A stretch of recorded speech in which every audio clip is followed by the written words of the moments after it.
Hello and welcome to this new episode of Bootstrapping Your Dreams Show. I'm your host Manuj Agarwal, and today we'll be talking with my very special friend Gayle Martz.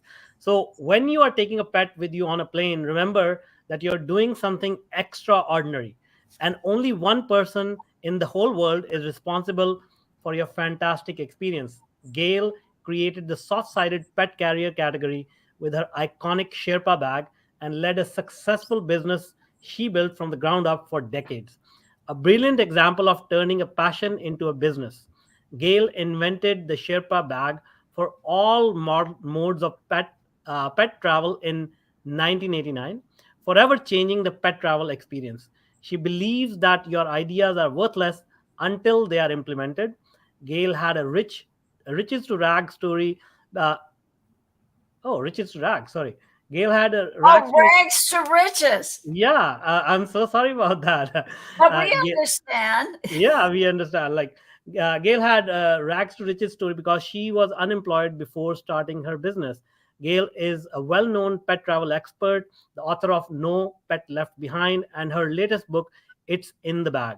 Her trailblazing efforts drew national media attention. CNN and MSNBC's The Big Idea with Donny Deutsch, Good Day New York, NBC's Today Show, Fox News Channel, Town, and Country Magazine, and others told her compelling story.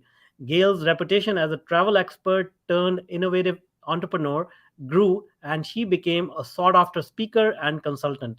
She now advocates for a world that welcomes pets wherever their humans go, and she advises companies and government agencies on pet friendly policies, just as she did when she first started with American Airlines. Gail meets with legislatures and brand name company leaders on a regular basis, as well as heads of airlines, hotels, resorts, restaurant owners, fashion icons, media gurus, and of course, key influencers in the dog and cat world. Welcome, Gail. Well, welcome. Thank you so much, Manus. That was fabulous. It really was. So you met Coco. She said, I got up so early today. I'm just going to listen to the interview now because I am not going to speak. Absolutely, absolutely. Great. It's such a great pleasure to have you. I had good times in Phoenix with you. Now, so that the audience can also get to know you better, can you walk us down the memory lane? Can you help us, understand how you got here? How did you achieve this level of success? And of course, your love for pets. Yes, well, I it started with actually you could have said a riches to rags and then reverse it because Yeah. it started with Sherpa first. The dog came into my life September 26, 1987. And then December 22nd, 1987, my fiance was unfortunately had died in his sleep. Mm. Fortunate for him because he just was like gone with no pain, nothing, which if you have to go, I couldn't think of a better way that you should go. Yeah, yeah, But for absolutely. me, that was the tragedy that changed my whole life around. And then Sherpa the dog, with the unconditional love, gave me what I needed to help me to do what I was truly meant to do. So that's the human animal bond benefit that comes in. So we take the tragedies in life, we deal with the bad, the good, and all that we have to deal with. And so with Sherpa the dog, it was like I wanted her, I needed her, I had to be with her. And then my mother, who we had the wonderful, fabulous best friend, she became my business partner, where in the one thing about an idea, as you said, it means nothing without a foundation. So here was my mother who always kept the financial house in order. Now, we each have our own talents. So my talent is creative design, fashion, photography. Connie, I'd call her Connie because in business you can't keep saying mother this. It doesn't sound professional. So Connie would keep the financial house in order. And I think that when you see how it began, before we had computers, I had a 39-cent ledger, and she would write in exactly what each thing was. So it started with the first Sherpa bag. I had to come up with you have to come up with a product name, the different things, the UPC, the different this, and then it's all in the book in a ledger because we didn't have the tools we have today. Mm-hmm. And as I said, technology is and are all the different streaming and technology tools and links and things that we have. Those are the inventions of today. So that's where you are. We just really clicked when we were together, and it really was, as you said, we are unstoppable. So alliance with David Kogan was so pivotal to helping. That's how we met at the Alliance Heroes table. Yeah, exactly. Yeah, it was a very interesting conversation, very interesting, meeting you and learning about your life. And I think, one of the things that I said to you back then as well when we met, uh, not a lot of people have the courage to disrupt something so big.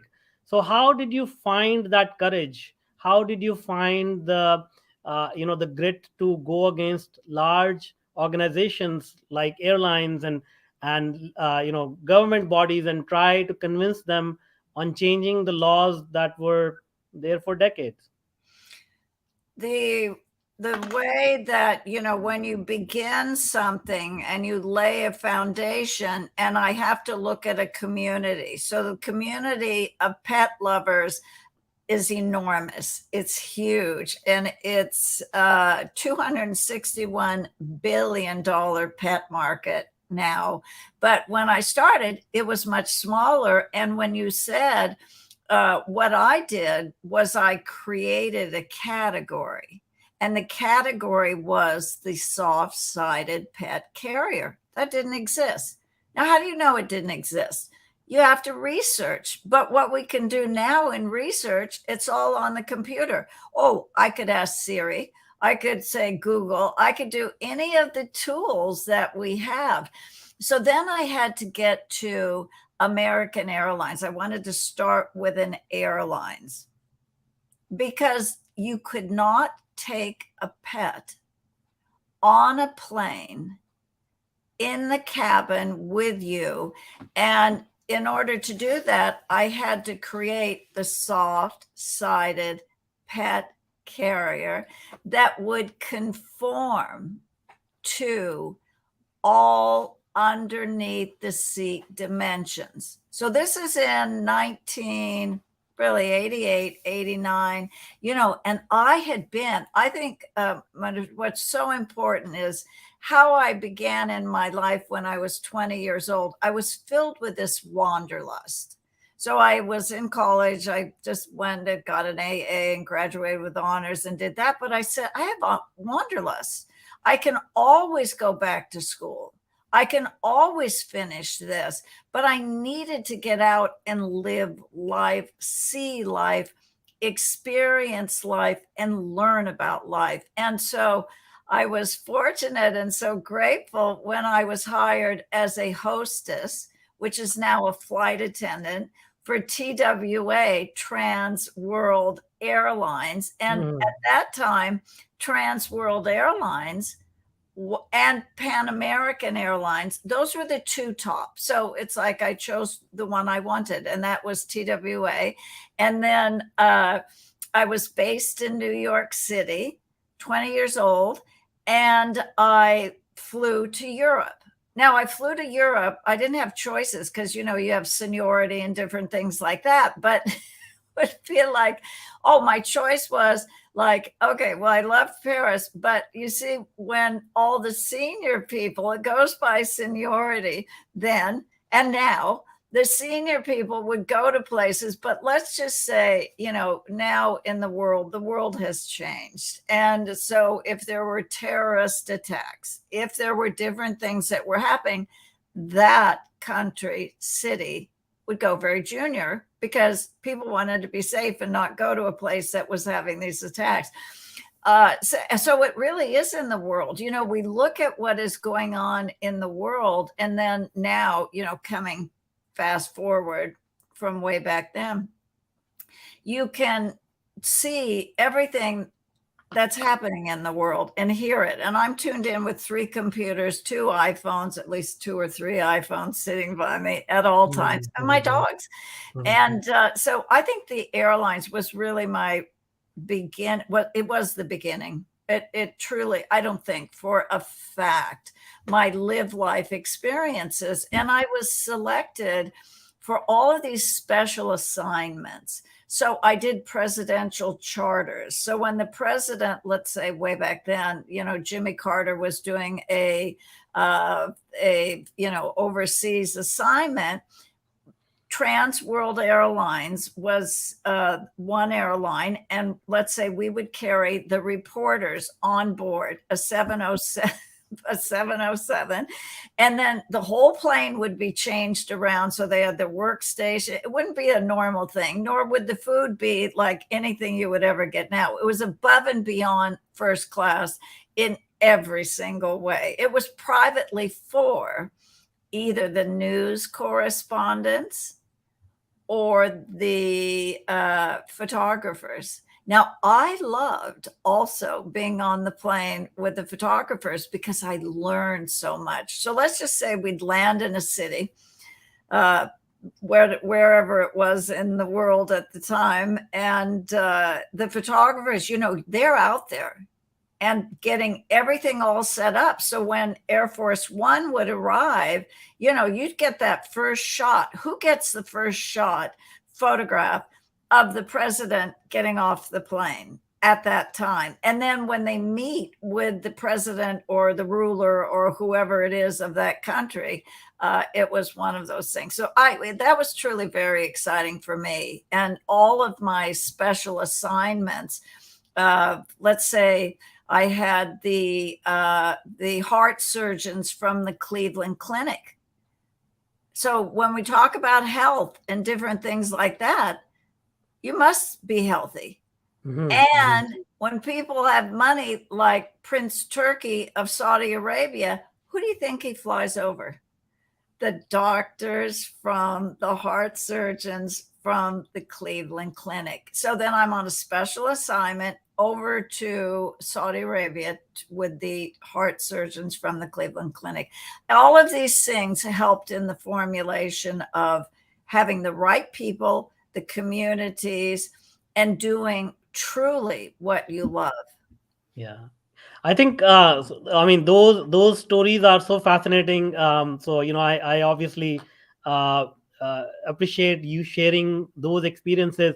But I think above all, what you mentioned in the end, you have a true passion for pets, and I think that's one thing that lacks around in society. Most people don't really know what their passion is, and even if they know, they don't really put their heart and soul in pursuing it. What do you feel about that? I always feel, and my mantra is to do what you love in the places you love with the people and pets you love.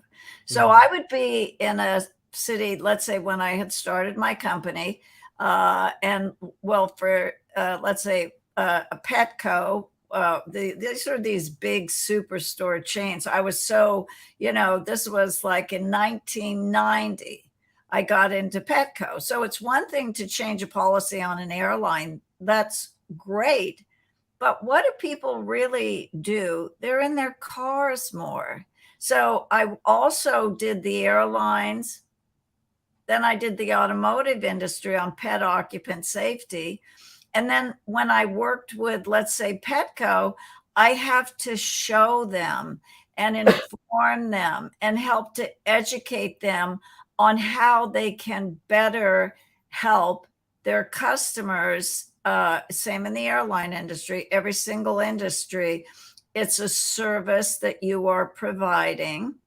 And then the service brings revenue, so service and revenue. So let's say we'll go to the airlines where it began. How did I convince the airlines? Well, people loved their pets. And if they had a small pet, that was the only drawback then, was it was just I could only do small pets, dogs, cats. And that's still the way it is. In fact, it's gotten even harder now as things go along. So you really have to plan ahead, be prepared. But I had to be able to do something and convince them, their customers really wanted to be able to have this service. And this service would provide revenue. And then in the competitive world, those are the two factors that you really wanted to look at. So I'm showing the airlines, oh, okay, well, way back then, it was $45 to take. This is why I'm so prehistoric in this. It was $45 to take a pet on a plane domestically. And then I had to help write up all the rules, the bulletins, because we had to educate. Let's say in airlines, you're educating from the top, and then it has to go into all of the different, what we're talking about, AI, all the different systems. Here are bulletins. Okay, so here's a bulletin that comes out. The Sherpa bag is the only soft-sided pet carrier approved for carry-on on board. It is identified by Sherpa zipper pulls. And because everybody would try, they didn't for 3 years. I had 3 years where I just had a clean zone of, getting out there, working as many. There aren't enough hours in my days, and the days and the nights and whatever it is, you just do what you love, as I said. And it's not work. It's just because you love it, and you feel it. It's in your gut. And when I say in your gut, if it doesn't feel right, it isn't right. But if it feels right, you are driven. You can't get it out of your mind. And you know that you have to do this, and you have to find a way. Yeah, absolutely. Go ahead, please. No, but it's like, so it's like, okay, well, I could do this. And I've got these people here now. So we have the airlines. We've done that with American. We're working on different airlines. And Connie, my mother, we're just going to call her Connie now. We did major mailings. Remember, we didn't have the technology tools of today. So there were 10,000 things. She would have to handwrite all these things and send them out. It was just prehistoric what we had to do. So we are so fortunate in what you're doing in today's time. I did bootstrap my dreams, and I do love fashion, because I would fly to Paris, and I would fly to Rome and Milan and all the top fashion capitals of the world. And, boots, we would wear boots as well. And I was thinking, when it says bootstrapping your dreams, like, what's the boot, and how are you going? It's the same thing. Here's a boot. And then it has the strap on it, and it's got to have the colored antique bronze zipper. I mean, everything was fashion as well. So it all comes together doing what you love. Absolutely. And I think, as you pointed out, if you feel it in your gut, if you are passionate about it, even large challenges seem small. Like, were you ever intimidated by taking on these large corporations and trying to convince the whole public, or these executives? Was there any element of intimidation, or did you have any doubt in your ability to pull that off? Well, let's just say the last major airline. I mean, it all works differently in different ways, but the last major airlines to change the policy on was Delta Airlines. Mm-hmm. So I had, how could I get to the right person? And my customers, I would sit on the floor because I'm a real yoga personality. I see, everything behind you and how Yeah. you are. So we have that, in our spirit. And yoga really was one of my tools that could really help me, because the stress that you have in business is stress. And how do you deal with stress? Yoga really would help. Meditation really would help. And when you've got to really meditate into that healing and finding the way. So I had to get to Delta, and I would read all of the things coming in from my customers, and they would say, oh, okay, this one was in Brazil and they needed to get from here to there, from Rio to this. And I was my own 800 number. I was the one that did everything. And so then I'd say, just wait, and just be with me, because I am working on these things. And that's the community that you build. But so finally I decided, I had this idea. I'm going to call the secretary to the president of Delta Airlines. And it's like she believed in my idea. And then the next day I had an email coming in. And so then the process started of setting up this meeting with Delta Airlines. And so at that time, Sherpa the dog, we have to talk about which dog was with me. She's the queen of the empire. So Sherpa the dog, I am the photographer, so I had pictures of her. I wrote up, the different travel tales, and Sherpa would, talk. It would be from her perspective. And then I had travel tips that were done from my perspective, because we had a lot of people to help educate. And believe me, people would take these on the plane with them so they could show people, because this was new. It was really new. So Sherpa, the dog, was a Lhasa Apso. And we flew. She was the first dog to fly on Delta Airlines. And so we flew on Delta Airlines from New York, JFK, to Atlanta. And then I'm thinking, okay, I'm in the hotel and I'm just thinking, because it's like, it's not that I'm scared. It's just like, I just want to make sure that everything goes right. So you have a bit of that, it's not anxiety, but it's like, I want to make sure it's great. How can I really do everything, cover all my bases, have all my tools there? So there we are. We get into Atlanta, we get into the conference room, and we're at a big, huge conference table in Atlanta with Delta Airlines. And Sherpa the dog is in the center of the big conference table. And all of the top, let's say you have reservations, you have in flight, you have dangerous, you have all around the table, you have everybody. So they're all there and I'm there. And so then Sherpa's in the center of the table, and the meeting was at the 3-hour point. And then Sherpa gets up out of her bag. This is a great, beautiful dog. She stands up, looks at everybody, turns around and goes back in her bag. And I said, and that is Sherpa. And then it was like, okay, she really closed the deal on okay, I see this is great for that dog. You see, that's the human animal bond. So I always start with people as well too. Do you have a dog? Do you have a cat?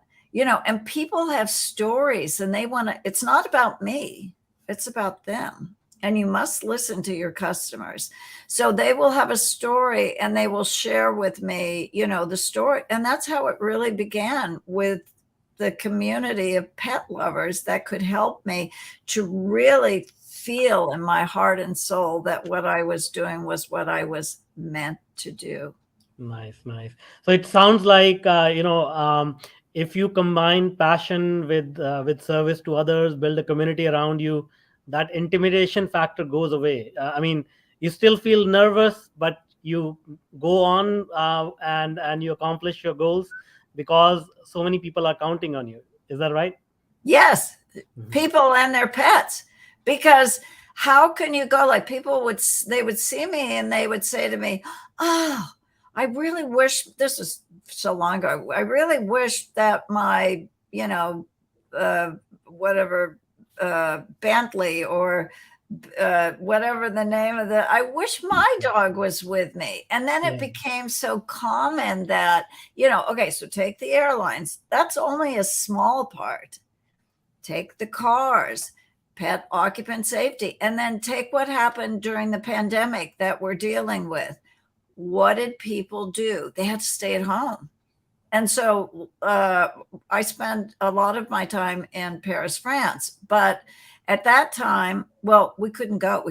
We were just locked out, which was great because at that time, then I was really, I couldn't believe I couldn't go. I kept trying every different way that I could. And then it was the best thing that I couldn't go because when in Paris at that time, we have a freedom here in the United States of America, and we have to just be cognizant of the people around us and everybody else, and not, what if you have this whatever pandemic that's going around, or you have any, you just stay and be safe, because we all want to be safe.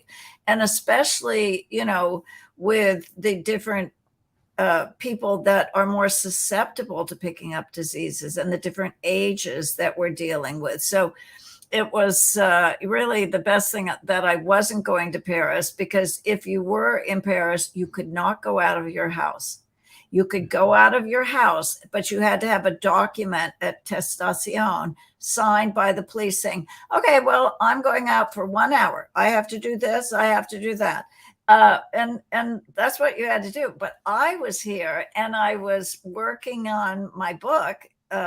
It's in the Bag, which is the book that is the story of what's in the bag. Hmm. Do you think this deal, let's talk about deals because we're talking about business. I had so many deals that were really in the bag. I thought it was a done deal. It really was a done deal. And as I have always told everybody, until you have that money in your hand, it is not a done deal, because a Mhm. check, it doesn't mean anything until it clears. So, Yeah, I had to go through every single thing that there was to go through, because all those things happened to me. They yeah, really happened to me.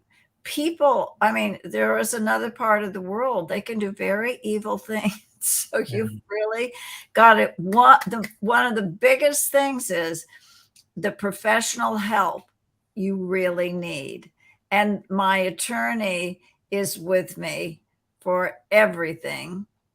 My CPA is with me for everything. But when you make mistakes, you have to be able to talk with them before one of the biggest mistakes in my life was made. Do not ever sign any agreement without your attorney reviewing everything. nice. Let's do talk about that. I mean, your story is so fascinating, and just as you're describing it, like just going through all the challenges, all the ups and downs. You must have made many mistakes, just like you mentioned. Signing an agreement. What are some of the other mistakes that you have made, and you learned the lessons from, which you can share with the audience? I think we always have to go back to Connie. Connie had, and she would be there with me at all the times. And wherever it was, I could be living in New York, she'd be here in California. I'm in California right now. So, and then it's like you have to have a plan. And so the mistakes that happen it's all timing, because if it's not meant to be, it won't be. You have to Mhm. remember that. You could still do everything the very best that you could do, but if it's not meant to be, it won't be. And Yeah. so you have to put a trustworthy group of people together. So when you talk about mistakes, well, in my personality and life, I have trusted people. And you have to make very sure before you trust someone and give them money. That was a big mistake, because I have like this, heart of gold. I do, because I'm working on the unconditional love part with the dogs. And I trusted people. I trusted people because I got sold. Now remember that we have these people that will con you, or like, let's go to the AI and the different spam and junk and this and all these different things that come in. Like, there's something that comes in all the time, and Mhm. you have to be so careful with everything that you do. And it's not you alone. I was very grateful in my life to have Richard Beckhardt as an organizational consultant. And my doctor, I have doctors, because you have to make sure your health is right. Do your checkups, do all the things that you must do, the dentist, everything you have to do. So my doctor said, his name was Dr. Wise, who was very wise. He said, "You are rapidly successful. You need to speak with Richard Beckhardt." And I said, "Well, what will I say to him?" It's like, I didn't even know. He said, "He will know." And that was really one of the best introductions in my life, because Richard Beckhardt taught me about life, organization, and business. So I would, take, at that time I had Sherpa, and then I had another dog, because I always say, when the dog is 10, these are small dogs that I have, I must bring in another dog. As people know, when you get a puppy, they say you're setting yourself up for one of the worst days of your life, because when that dog goes, your heart goes with the dog. But they go, you have to be able to look at the gratitude and look at all of the things that pet provided you, and know exactly and when. And I didn't know exactly, like when it was time for Sherpa to go, I was on the floor right beside her, every single thing. And it's like, you learn these things. Those are the veterinarians that help you to learn these things, and those doctors. So Richard was with me organizationally, consulting me, very helpful. But then again, take the veterinarians, huge part of my life. Yeah, yeah, yeah. Of course. So great, great. I mean, these life experiences all obviously are invaluable, and you cannot really teach what you have experienced in words. But then, how do you trust people? How do you have you developed that instinct to trust the right people now? Well, I have to continuously keep developing it, because, like, look well, we know when we were with David Kogan, Alliance Heroes, Yeah. the people that were there, and, you and I just went on the same, heart goal together, how we can be together, learn, talk, share. And so you have to also check them out. How do you Mm. check somebody out? You can check anybody out. It's like, do you want to know about me? All you do is Google Gayle Martz, go through every single page, do every single, what have I done? What have you done? What has this person done? And then when you see something that pops up that is a concern, and I'm not alone, I will not be alone to do any of the things in my life. I have to have a team.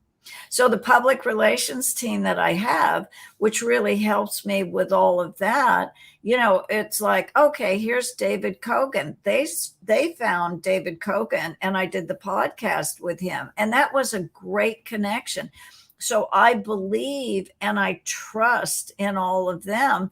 And before I do anything, it's going to go to, of course, my attorney, of course, my CPA, of course, my public relations team, because they have, I have 5 fabulously accredited women like Diane Grisel, who has the PhD of everything she does. And I have a team of people that help me. So I cannot make a mistake with a person. Got it. Great. And one question I always ask is, you've achieved a tremendous amount of success. I'm pretty sure, a lot of mentors or people who help you along the way uh, had a big impact on your life and the outcomes that you have had.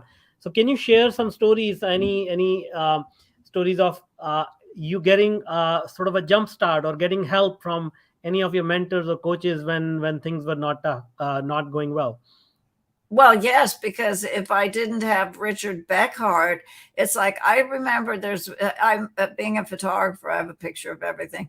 So I'm there, sitting and I'm thinking about this. Here's a potential deal that I'm working on. The deal is, okay, this is a company that wants the Sherpa bag.